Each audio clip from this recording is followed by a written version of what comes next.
Welcome to Fluent Phonics. Today, we will learn how to pronounce the word specific. Specific. Specific. Specific.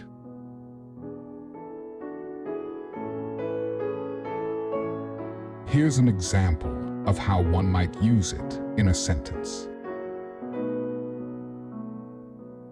The teacher provided specific instructions for the science experiment.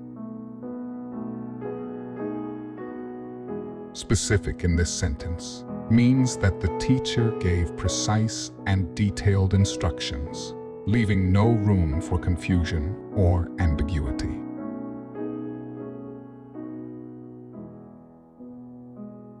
Thank you for your time. If you enjoyed this, please like and subscribe for further content.